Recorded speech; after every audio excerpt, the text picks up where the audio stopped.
Hello everyone. I hope everyone is doing great. I'm Varun Bankar, a computer science student from BITS Pilani, India. And today I'm going to present you my project result. Next slide, please. Next slide. Yeah. This is the outline of our today's presentation. First, I'll talk a little about my project and the goal we wanted to achieve. And then I'll move on to the technical aspects of it. After that, I will talk about how the project is deployed and the challenges we face during development phase, as well as what we learned from them. Then we'll see a short demo of the project, and finally, I'll conclude with how this project can be extended. Next slide, please. When we started this project, we wanted to build a dashboard for users through which they can get a bird's eye view of their favorite service at ECMWF. We wanted to keep it modular so that it is extensible in a way that it is easier to incorporate more services further down the line. And lastly, we wanted it to be easy to maintain. Next slide, please. So what is this user dashboard? In short, it's a web application in which user can add widgets to get information about the services they use at ECMWF. They can organize it to their preferences, as well as they can share their dashboard with other users. Next slide. So let's quickly dive into the technical design of this project. We have a lot to cover here. Next slide.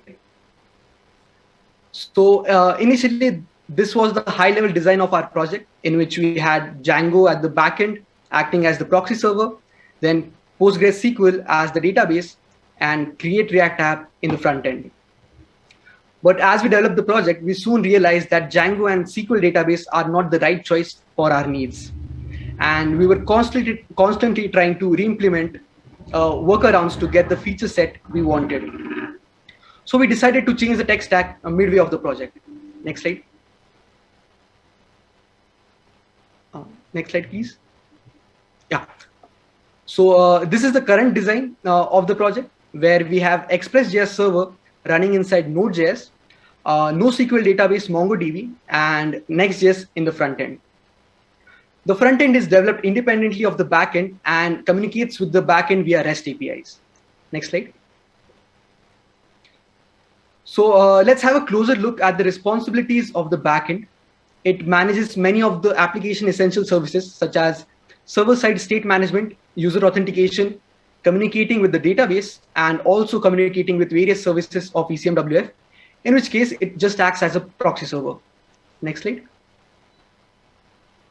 For the database, we decided to go with NoSQL database rather than SQL database, which we had earlier, because there wasn't any need for relational database, as most of the data required for smooth functioning of the app could be modeled as a JSON-like document.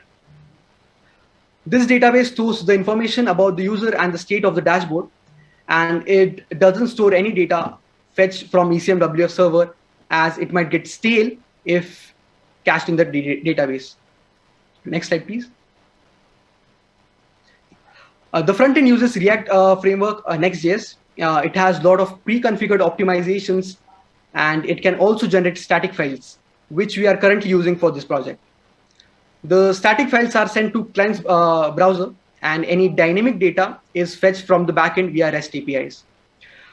It is also responsible for rendering of all the tabs and widgets, as well as client-side state management, which is done locally using IndexedDB for faster renders. Next slide. The authentication is always a tricky part of any project.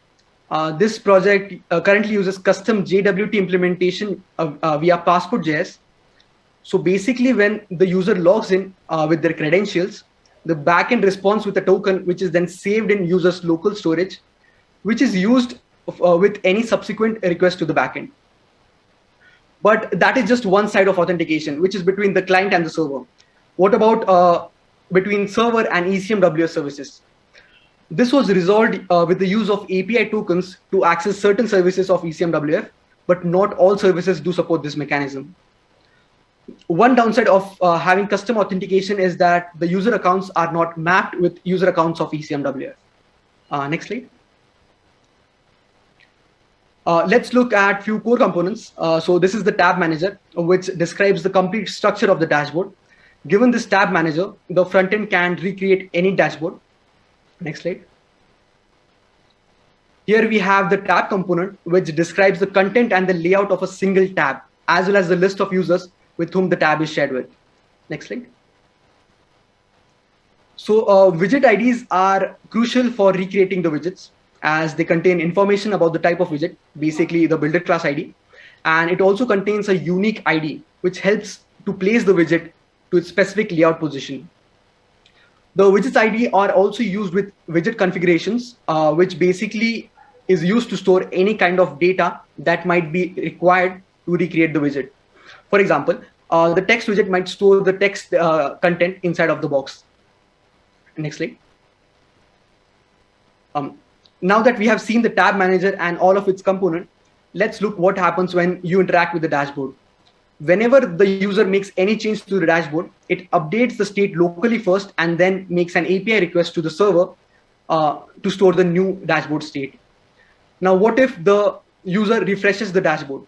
In that case, the dashboard tries to load its state from local storage, but if it fails, then it queries the backend for dashboard state of that user. Next slide. So at the backend, this is the user schema that is stored in the database, which contains the general details about user, ECMWF API tokens, as well as our tab manager. Next slide. Because we are describing this dashboard state using one big JavaScript object, optimization techniques are important so that performance is not affected. We mainly do three things to optimize performance. First is to reduce network load by loading the dashboard state from local storage rather than server-side storage.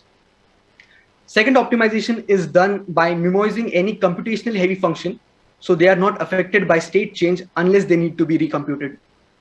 Third optimization is done by not updating the dashboard state if it's stale, which means if for some reason there's a dashboard state waiting to be updated, the timestamp of that state is checked with the existing state, and it is only updated if the state is newer. Next slide. Now let's look at the deployment architecture and how understand how it is set up. Next slide. Currently, the project. Welcome to ECMWF user dashboard demo. Let's quickly check out the user dashboard. I can use it without logging in for certain widgets. But for best performance, it's better to log in so that my work will get saved and synced with the backend. So let's try to log in.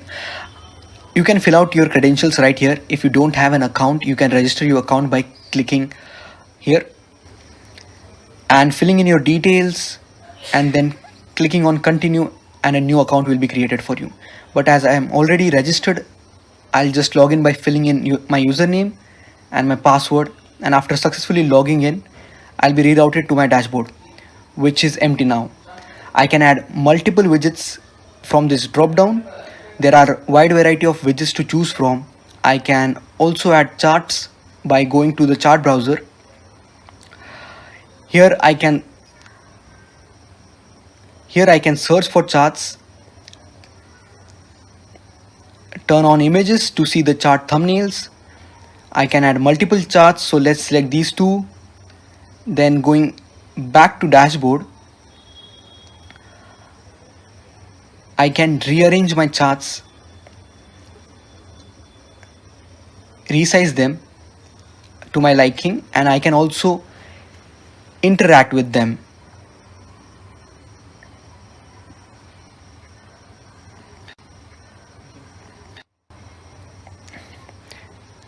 Then I can also go into full screen mode.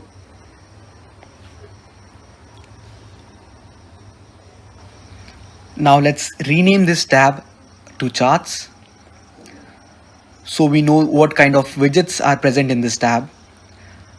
I can also add new tabs by clicking on this plus icon. I can add multiple tabs, and if I have to close the tab, then I can go to tab setting and close the tab. Let's rename this tab to status widgets. Now let's add some status widgets to this tab. Let's add this mask widget. You can see that the widget failed to load the data. That is because we haven't updated our tokens. You can get your API token from ECMWF. So I have my token here. I will copy it and update my tokens. I'll click save tokens and go back to dashboard.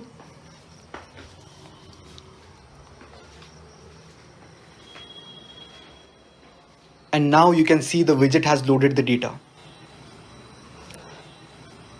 Let's try to add more widgets. Let's add this satellite alerts widget. And let's add this web API widget. We can move and resize our widget to our liking.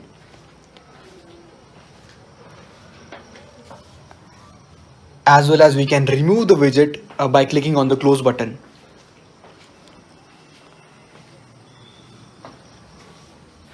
We can also change tabs and the layout will be retained.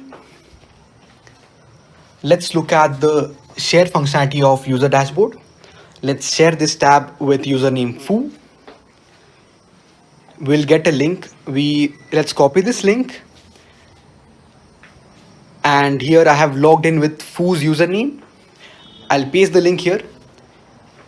And now Mr. Foo can look at the shared dashboard. Even though he can't move the widgets, he can interact with widgets by clicking on certain elements.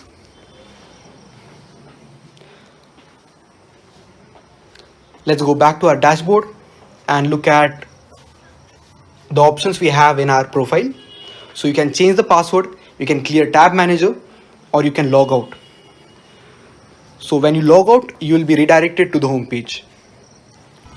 So that's it for demo. Thank you for watching. So that was the quick demo.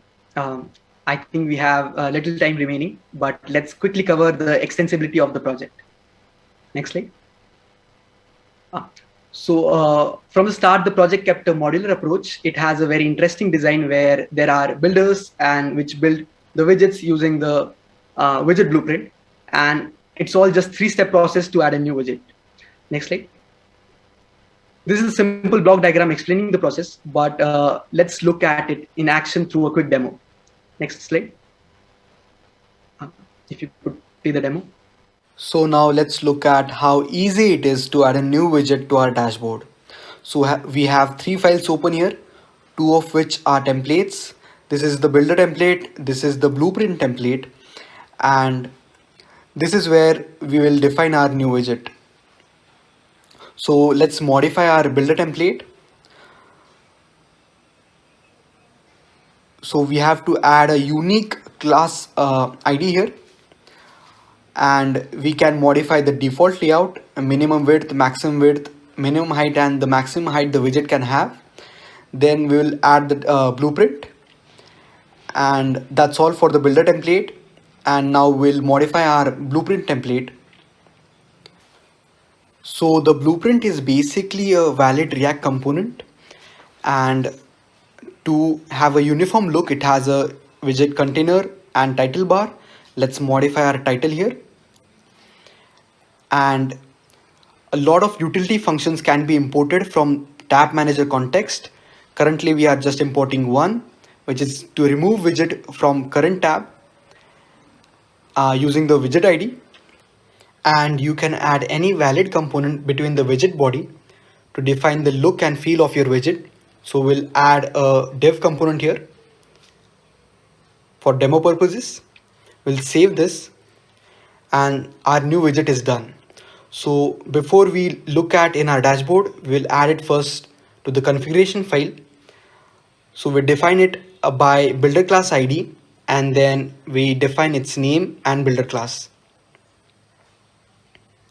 So we'll name it my awesome widget, and then we'll define the builder class.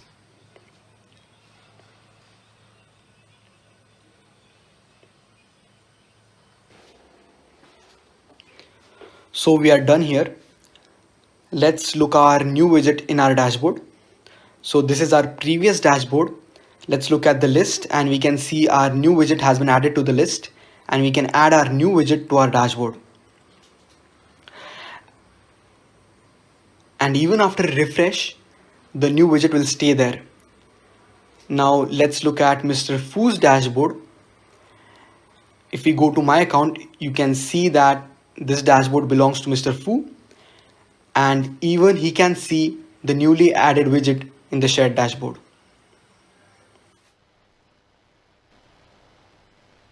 So that's how we add a new widget.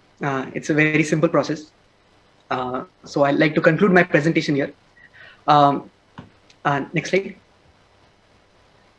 It was a great experience working on this project. The project is quite modular and can be extended easily. I would like to encourage people to try out the dashboard if they are interested, and even check out the repo. Next slide. The links can be found here. Next slide.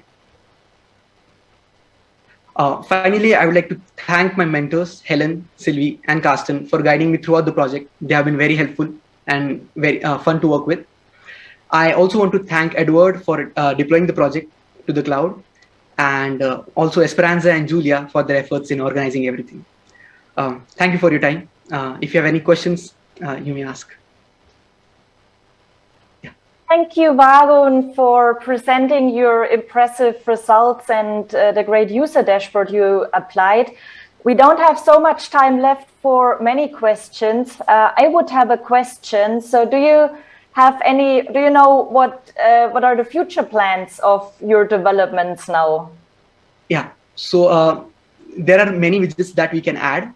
So a lot of ECMWS services can adapt for this user dashboard. So basically they can have a specific endpoint which shows only the data which a widget can consume.